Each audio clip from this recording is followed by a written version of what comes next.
So dear student, welcome to the demonstration sections. Here we'll give you a brief idea about how the process will be going to carried out and the different instrument setup we are going to use to prepare a effective floating tablet formulation. So let's see the demonstration first. Okay, students, today we are going to demonstrate a bit about the Cadmac tablet punching machine. This particular machine we are having in our organization, so we are going to perform the tablet punching by this particular machine. So let go through the way we are going to perform this particular machine. So first we need to put on this machine connections.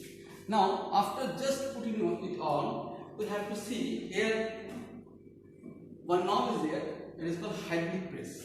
We have to adjust the hydraulic press at least 4 to 6 before punching the tablets. If hydraulic pressure is not maintained, then there will be a problem for punching the machine. This is the knob which can be used for maintaining the hardness, and here in this corner you can see there is one knob, this particular one. This will be maintain the thickness of the tablets.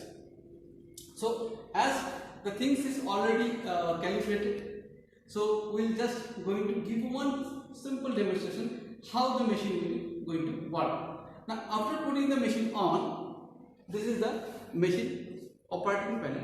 From here we can start operating the machine. Now see,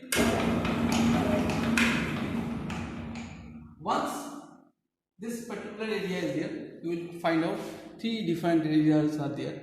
We'll put the drug from this particular sections, and then it will be level out in this particular sections, and after passing through this particular area, the tablet will be punched in the back side and it will be collected here from the pen. Now what will happen, this particular process actually is an automatic process. However, to do so in this tablet hum, you will find out a huge quantity of powder. In laboratory scale, we usually use small amount of trial batches. So for this reason, you can perform introduce your sample manually over here. Okay, so let's start.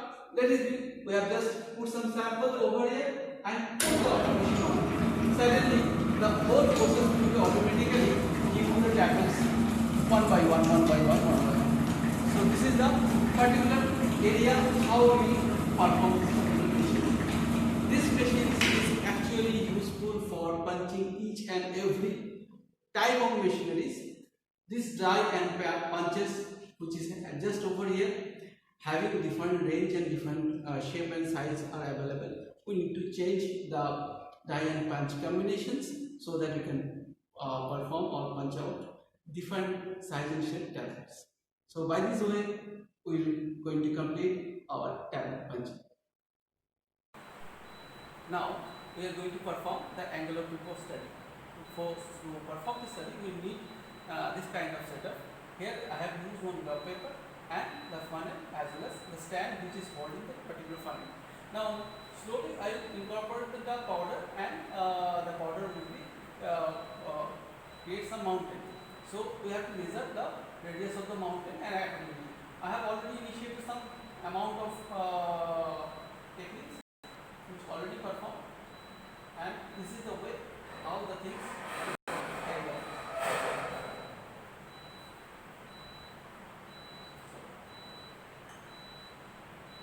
By this way, we can perform the things to determine the angle of glucose practically. So we are going to perform the disintegration study of tablets. For this, I have selected this disintegration apparatus, automatic disintegration apparatus, and I have already filled that 900 ml of volume with the medium, which is going to be used for resolution of the study. Same medium I have incorporated over here.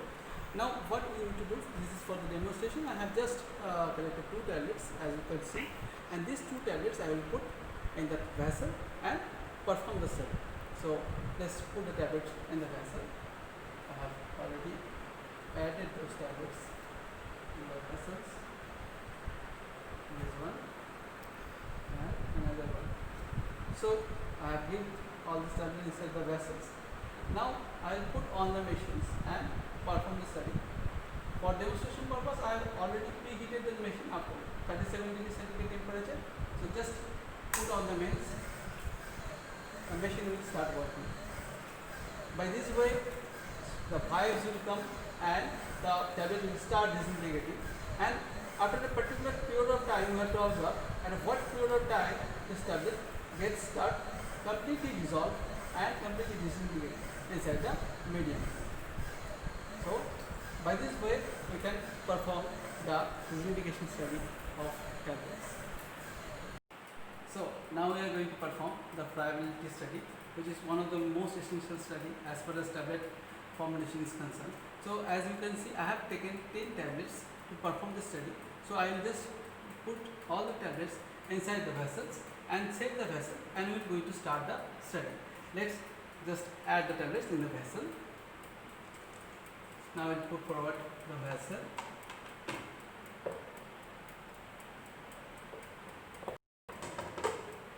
Now I will lock it by lock key.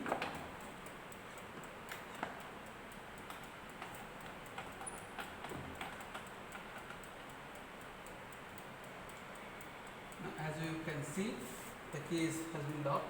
So I will do this study for 10 minutes. So I have adjusted the knob over here. Now I will put the knobs on. The machine is already set in 100 rpm speed. So this study will perform for 10 minutes. Then we will find out the total amount of tablet we will get from there and find out the weight. Previously, before entering into the vessels, I have weighted the tablets. We will compare the weight. If any kind of losses is found, then it will be calculated by using Cooper formula.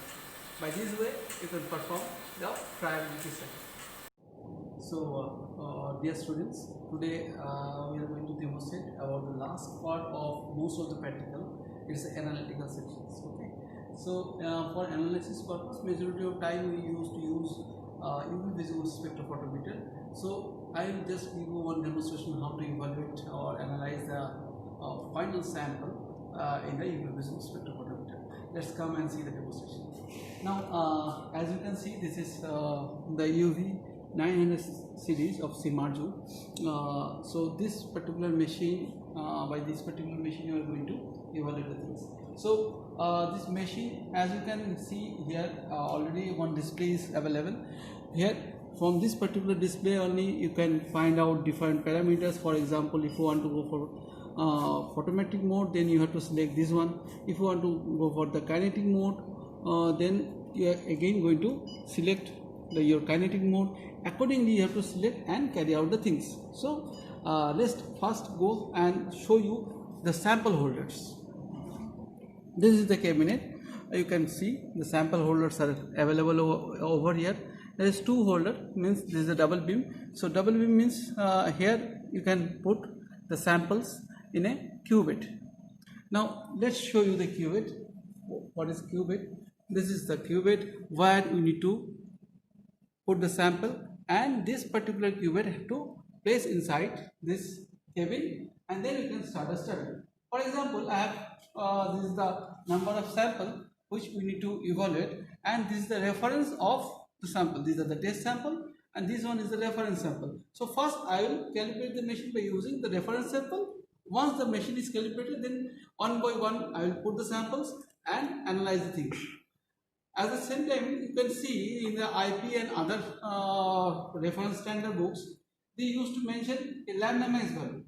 This lambda max value is the value which you need to put at the time of screening. So I have just added the reference portion. Now I am going to place it in this way. The hazy part will come this particular way, and there will be a transparent part through which the light can pass. Another thing I will just mention in the same way. I have already added. So this particular added portion will going to incorporate inside the